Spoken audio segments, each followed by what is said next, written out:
Today we will be solving linear systems by elimination. So now we've done graphing, substitution, and finally we're going to solve by using elimination. This is from your homework in the book, pages 164 to 165, 15 through 39 odd, and 59 and 61. So let's take a look at number 15. We're using elimination. So in elimination, we're going to eliminate one of the variables by adding or subtracting the two equations together. Before we can do that, we have to make sure that either our x or our y have either the same or opposite coefficients. So let's take a look at what we've got here. Our first equation is 2x plus 6y equals 17. And our second equation is 2x minus 10y equals 9. So if I look at my coefficients, I actually have the same coefficient for my x in both equations. That's great. So that means I don't have to adjust either equation. I can just go ahead and eliminate right away. I always think to myself when I'm doing elimination, I try to remember if I have the same coefficient, then I subtract. And if I have the opposite, meaning like a 2 and a negative 2, I add. So here I have the exact same coefficient, 2 and 2. So I'm going to take both of these, make sure that my x's are lined up, my y's are lined up, and my constants are lined up, and they are, which is great. And now I can just go ahead and subtract both of these equations. Now I'm going to put this in parentheses because I have to remember that I need to distribute my subtraction sign in. So what I'm going to do here is that I'm going to go ahead and subtract 2x minus 2x, well that's 0, so I don't need to write anything down. Then I have 6y minus negative 10y, well minus minus becomes plus and this becomes 16y.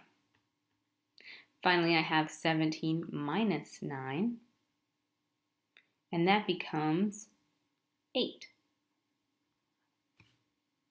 So now I'm going to divide both sides by 16. And I get y equals 1/2. 8 over 16 is 1/2. Now that I have my y, now just like we did in substitution, I can go back and plug it into one of the two equations and solve for x. So let's go ahead and plug it into the first one. We have 2x plus 6y equals 17. And then I go ahead and plug in that 1/2.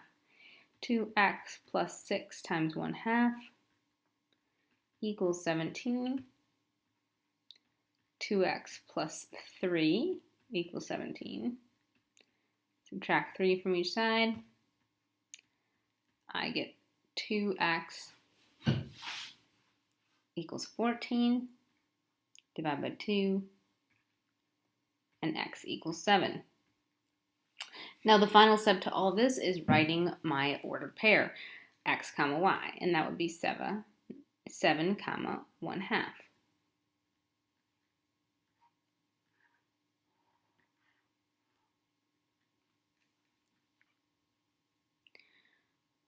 Okay, let's go ahead and take a look at another problem.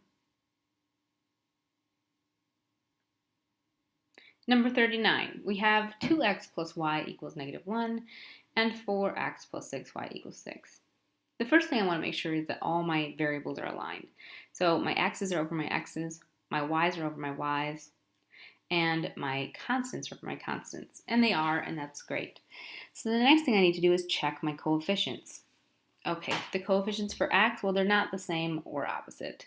And neither are they for y, which means that I have to make some adjustments. I need to multiply one of the equations by a number so that I do have opposite or the same coefficients. And I can do one equation or I can do both. Depends on what I need to do. In this case, I could do a couple of things. I could multiply the top equation by 2, and then I would have opposite coefficients for x.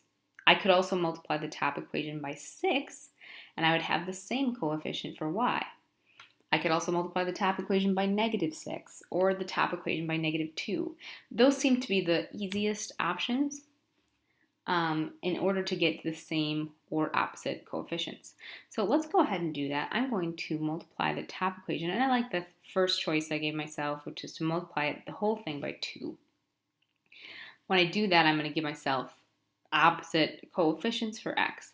So I'm just going to write this over here. So if I distribute the 2 in, I have 2 times 2 is 4x, plus 2 times 1 is 2y, 2 times negative 2 is negative 2.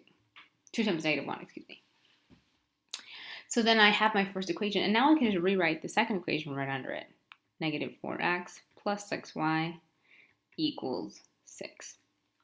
Now if I remember from the previous page, if I have opposite coefficients, which is what I have for x, 4 and negative 4, opposite coefficients tells me to add the second equation. So when I add, I have 4x plus negative 4x, that gives me 0, and that cancels out my x's. Then I'll have 2y plus 6y, that gives me 8y.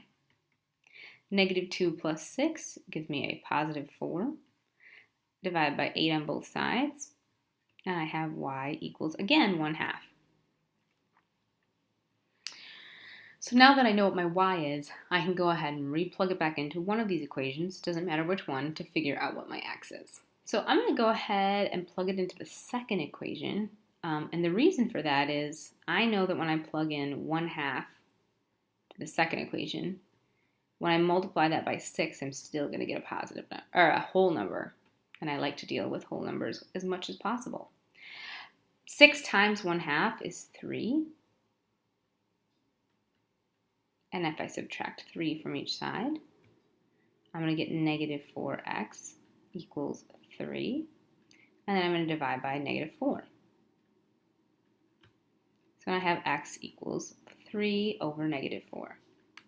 Now you can always check your work now that we have our ordered pair. Negative 3/4, comma 1/2.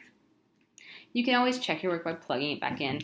I plugged this into this equation. Now let's plug it into the opposite equation. If I were to plug in 3/4 here, if I just kind of extend my page a little bit here, I'm going to go ahead and check my work then. I'm going to plug it into the opposite equation, that top one. I'm going to have 2 times negative 3/4 plus 1/2, and that needs to equal negative 1. Well, 2 times negative 3/4, that's going to be negative 6/4 plus 1/2 equals 1, negative 1. And negative 6/4 is really, if I were to make it into halves, would be negative 3/2. And if I add these together, negative 3 plus 1, I'm going to get negative 2 over 2. And negative 2 over 2 is the same as negative 1. So I know that I've done my work correctly. I've gone ahead and checked. If you have any other questions about elimination or substitution or systems in general, please see me or Mr. Daniels, and have a fabulous time doing your homework.